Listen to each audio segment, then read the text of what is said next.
An Occurrence at Owl Creek Bridge by Ambrose Bierce. A man stood upon a railroad bridge in northern Alabama, looking down into the swift water 20 feet below. The man's hands were behind his back, the wrists bound with a cord. A rope closely encircled his neck. It was attached to a stout cross timber above his head, and the slack fell to the level of his knees.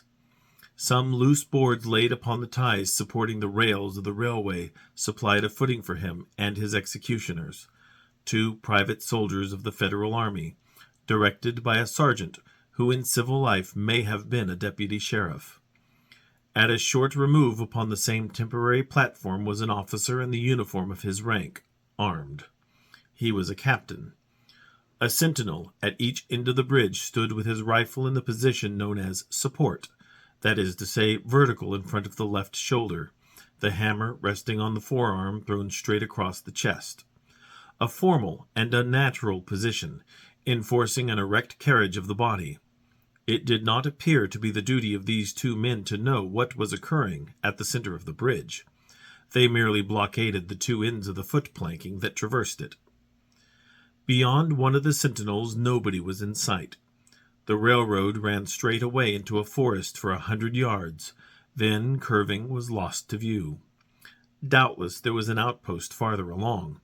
The other bank of the stream was open ground, a gentle slope topped with a stockade of vertical tree trunks, loopholed for rifles, with a single embrasure through which protruded the muzzle of a brass cannon commanding the bridge.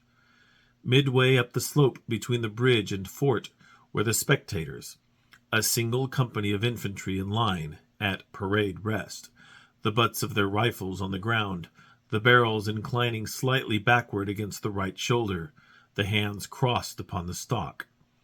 A lieutenant stood at the right of the line, the point of his sword upon the ground, his left hand resting upon his right.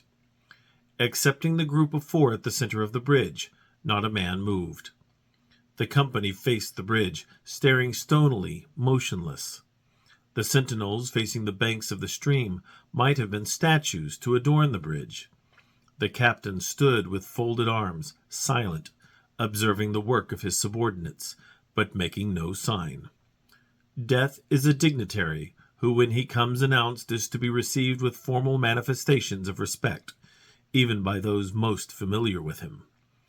In the code of military etiquette, silence and fixity are forms of deference. The man who was engaged in being hanged was apparently about 35 years of age.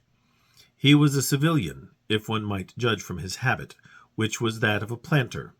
His features were good, a straight nose, firm mouth, broad forehead, from which his long dark hair was combed straight back, falling behind his ears to the collar of his well-fitting frock coat. He wore a mustache and pointed beard, but no whiskers. His eyes were large and dark gray, and had a kindly expression which one would hardly have expected in one whose neck was in the hemp. Evidently, this was no vulgar assassin. The liberal military code makes provision for hanging many kinds of persons, and gentlemen are not excluded. The preparations being complete, the 2 private soldiers stepped aside, and each drew away the plank upon which he had been standing. The sergeant turned to the captain, saluted, and placed himself immediately behind that officer, who in turn moved apart 1 pace. These movements left the condemned man and the sergeant standing on the 2 ends of the same plank, which spanned 3 of the cross ties of the bridge. The end upon which the civilian stood almost, but not quite, reached a 4th. This plank had been held in place by the weight of the captain. It was now held by that of the sergeant. At a signal from the former, the latter would step aside, the plank would tilt, and the condemned man go down between 2 ties. The arrangement commended itself to his judgment as simple and effective. His face had not been covered, nor his eyes bandaged. He looked a moment at his unsteadfast footing, then let his gaze wander to the swirling water of the stream racing madly beneath his feet. A piece of dancing driftwood caught his attention, and his eyes followed it down the current. How slowly it appeared to move! What a sluggish stream! He closed his eyes in order to fix his last thoughts upon his wife and children. The water, touched to gold by the early sun, the brooding mists under the banks at some distance down the stream, the fort, the soldiers, the piece of drift, all had distracted him, and now he became conscious of a new disturbance. Striking through the thought of his dear ones was sound which he could neither ignore nor understand. A sharp, distinct metallic percussion, like the stroke of a blacksmith's hammer upon the anvil. It had the same ringing quality. He wondered what it was, and whether immeasurably distant or nearby. It seemed both. Its recurrence was regular, but as slow as the tolling of a death knell. He awaited each new stroke with impatience, and, he knew not why, apprehension. The intervals of silence grew progressively longer. The delays became maddening. With their greater infrequency the sounds increased in strength and sharpness. They hurt his ear like the thrust of a knife. He feared he would shriek. What he heard was the ticking of his watch. He unclosed his eyes and saw again the water below him. If I could free my hands, he thought, I might throw off the noose and spring into the stream. By diving I could evade the bullets and, swimming vigorously, reach the bank, take to the woods, and get away home. My home, thank God, is as yet outside their lines. My wife and little ones are still beyond the invaders' farthest advance. As these thoughts, which have here to be set down in words, were flashed into the doomed man's brain rather than evolved from it, the captain nodded to the sergeant. The sergeant stepped aside. Part 2. Peyton Farquhar was a well-to-do planter of an old and highly respected Alabama family. Being a slave owner, and like other slave owners a politician, he was naturally an original secessionist, and ardently devoted to the Southern cause. Circumstances of an imperious nature, which it is unnecessary to relate here, had prevented him from taking service with that gallant army which had fought the disastrous campaigns ending with the fall of Corinth, and he chafed under the inglorious restraint, longing for the release of his energies, the larger life of the soldier, the opportunity for distinction. That opportunity he felt would come, as it comes to all in wartime. Meanwhile he did what he could.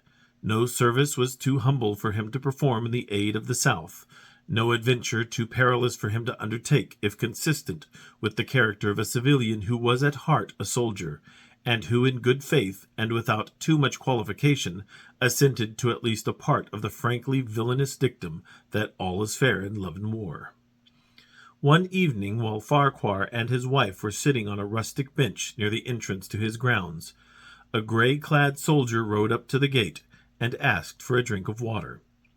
Mrs. Farquhar was only too happy to serve him with her own white hands. While she was fetching the water, her husband approached the dusty horseman and inquired eagerly for news from the front. "The Yanks are repairing the railroads," said the man, "and are getting ready for another advance. They have reached the Owl Creek Bridge, put it in order, and built a stockade on the north bank. The commandant has issued an order, which is posted everywhere, declaring that any civilian caught interfering with the railroad, its bridges, tunnels, or trains will be summarily hanged. I saw the order." "How far is it to the Owl Creek Bridge?" Farquhar asked. "About 30 miles. "Is there no force on this side of the creek?" "Only a picket post half a mile out, on the railroad, and a single sentinel at this end of the bridge." "Suppose a man, a civilian and student of hanging, should elude the picket post, and perhaps get the better of the sentinel," said Farquhar, smiling. "What could he accomplish?" The soldier reflected. "I was there a month ago," he replied. "I observed that the flood of last winter had lodged a great quantity of driftwood against the wooden pier at this end of the bridge. It is now dry, and would burn like tinder." The lady had now brought the water, which the soldier drank. He thanked her ceremoniously, bowed to her husband, and rode away.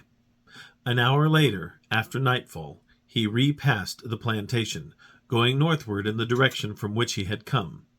He was a Federal scout. Part 3. As Peyton Farquhar fell straight downward through the bridge, he lost consciousness, and was as one already dead.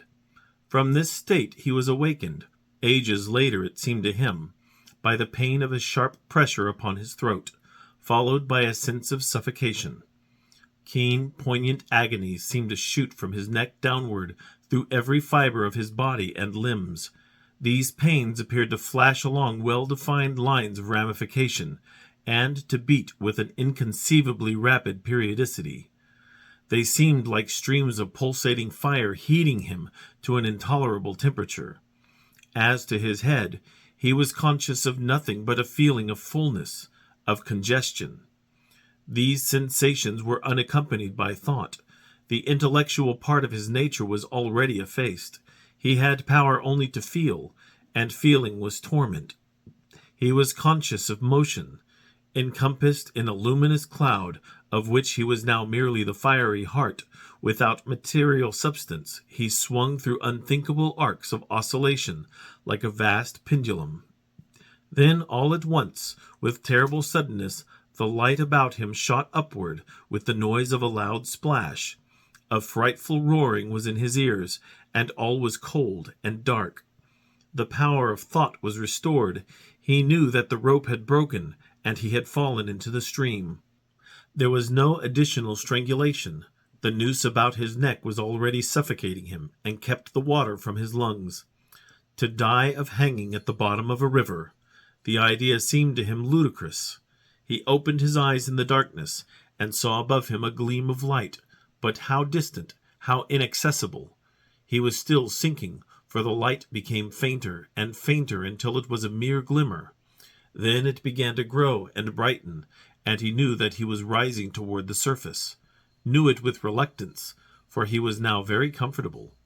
To be hanged and drowned, he thought, that is not so bad, but I do not wish to be shot. No, I will not be shot, that is not fair. He was not conscious of an effort, but a sharp pain in his wrist apprised him that he was trying to free his hands.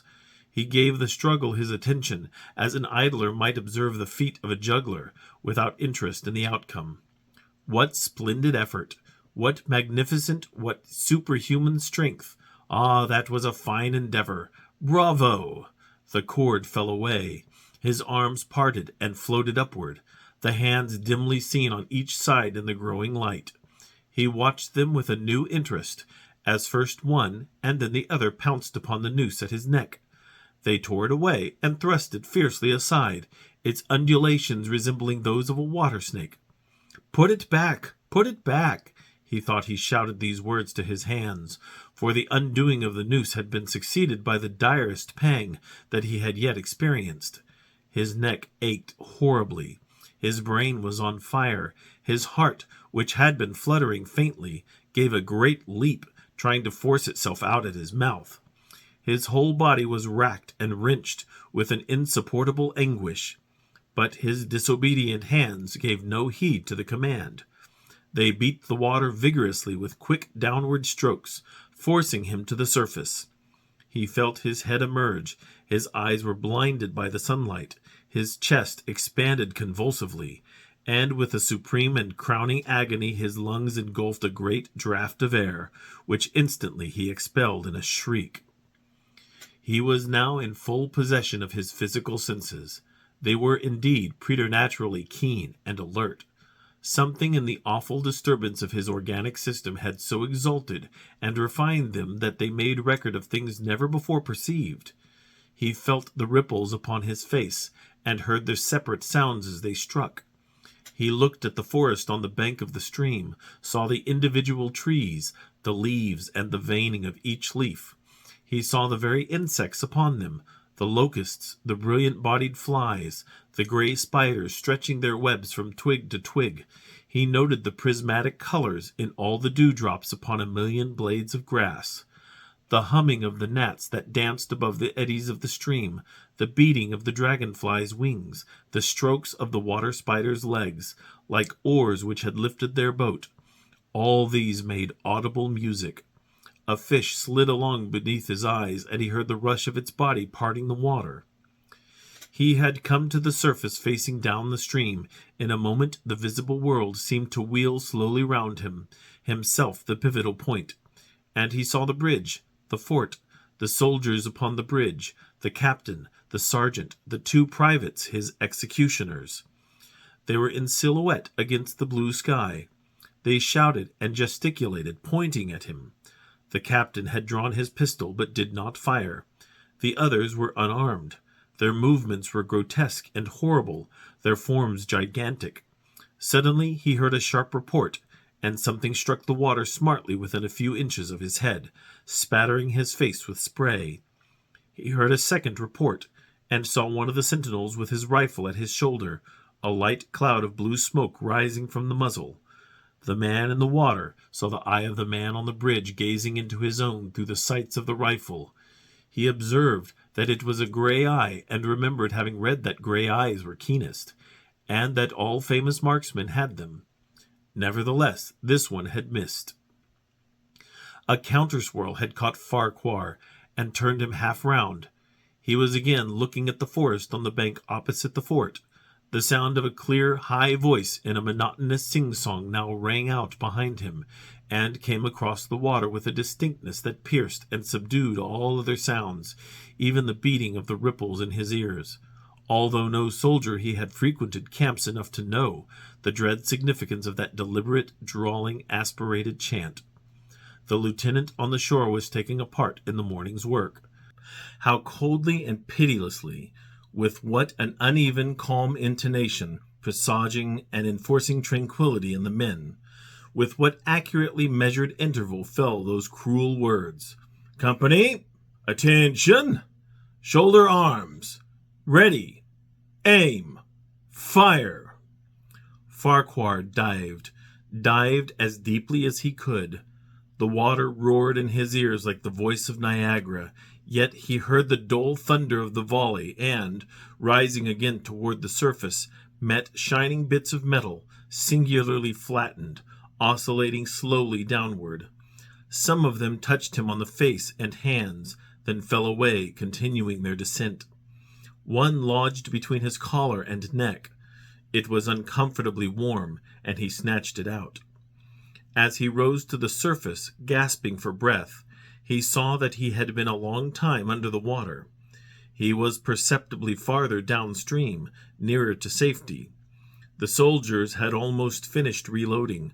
The metal ramrods flashed all at once in the sunshine as they were drawn from the barrels, turned in the air, and thrust into their sockets. The two sentinels fired again, independently and ineffectually. The hunted man saw all this over his shoulder. He was now swimming vigorously with the current. His brain was as energetic as his arms and legs. He thought with the rapidity of lightning. The officer, he reasoned, will not make that martinet's error a second time.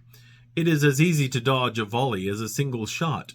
He has probably already given the command to fire at will. God help me, I cannot dodge them all. An appalling splash within 2 yards of him was followed by a loud, rushing sound, diminuendo, which seemed to travel back through the air to the fort, and died in an explosion which stirred the very river to its deep. A rising sheet of water curved over him, fell down upon him, blinded him, strangled him. The cannon had taken a hand in the game. As he shook his head free from the commotion of the smitten water, he heard the deflected shot humming through the air ahead, and in an instant it was cracking and smashing the branches in the forest beyond. They will not do that again, he thought. The next time they will use a charge of grape. I must keep my eye upon the gun. The smoke will apprise me. The report arrives too late. It lags behind the missile. That is a good gun. Suddenly he felt himself whirled round and round, spinning like a top. The water, the banks, the forests, the now distant bridge, fort, and men were all commingled and blurred. Objects were represented by their colors only, circular horizontal streaks of color. That was all he saw. He had been caught in a vortex, and was being whirled on with a velocity of advance and gyration that made him giddy and sick. In a few moments he was flung upon the gravel at the foot of the left bank of the stream, the southern bank, and behind a projecting point which concealed him from his enemies. The sudden arrest of his motion, the abrasion of one of his hands on the gravel, restored him, and he wept with delight. He dug his fingers into the sand, threw it over himself in handfuls, and audibly blessed it. It looked like diamonds, rubies, emeralds. He could think of nothing beautiful which it did not resemble. The trees upon the bank were giant garden plants. He noted a definite order in their arrangement, inhaled the fragrance of their blooms. A strange roseate light shone through the spaces among their trunks, and the wind made in their branches the music of Aeolian harps. He had not wished to perfect his escape. He was content to remain in that enchanting spot until retaken. A whiz and a rattle of grape-shot among the branches high above his head roused him from his dream. The baffled cannoneer had fired him a random farewell. He sprang to his feet, rushed up the sloping bank, and plunged into the forest. All that day he traveled, laying his course by the rounding sun. The forest seemed interminable. Nowhere did he discover a break in it, not even a woodman's road. He had not known that he lived in so wild a region. There was something uncanny in the revelation. By nightfall he was fatigued, footsore, famished. The thought of his wife and children urged him on. At last he found a road which led him in what he knew to be the right direction. It was as wide and straight as a city street, yet it seemed untraveled. No fields bordered it, no dwelling anywhere. Not so much as the barking of a dog suggested human habitation. The black bodies of the trees formed a straight wall on both sides, terminating on the horizon in a point, like a diagram in a lesson in perspective. Overhead, as he looked up through this rift in the wood, shone great golden stars looking unfamiliar and grouped in strange constellations. He was sure they were arranged in some order which had a secret and malign significance. The wood on either side was full of singular noises, among which, once, twice, and again, he distinctly heard whispers in an unknown tongue. His neck was in pain, and lifting his hand to it found it horribly swollen. He knew that it had a circle of black where the rope had bruised it. His eyes felt congested. He could no longer close them. His tongue was swollen with thirst. He relieved its fever by thrusting it forward from between his teeth into the cold air. How softly the turf had carpeted the untraveled avenue. He could no longer feel the roadway beneath his feet. Doubtless, despite his suffering, he had fallen asleep while walking, for now he sees another scene. Perhaps he has merely recovered from a delirium. He stands at the gate of his own home.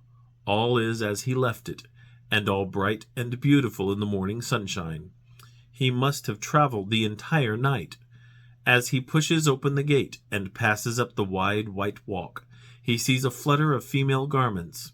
His wife, looking fresh and cool and sweet, steps down from the veranda to meet him. At the bottom of the steps she stands waiting, with a smile of ineffable joy, an attitude of matchless grace and dignity. Ah, how beautiful she is! He springs forward with extended arms. As he is about to clasp her, he feels a stunning blow upon the back of the neck. A blinding white light blazes all about him with a sound like the shock of a cannon. Then all is darkness and silent. Peyton Farquhar was dead. His body, with a broken neck, swung gently from side to side beneath the timbers of the Owl Creek Bridge.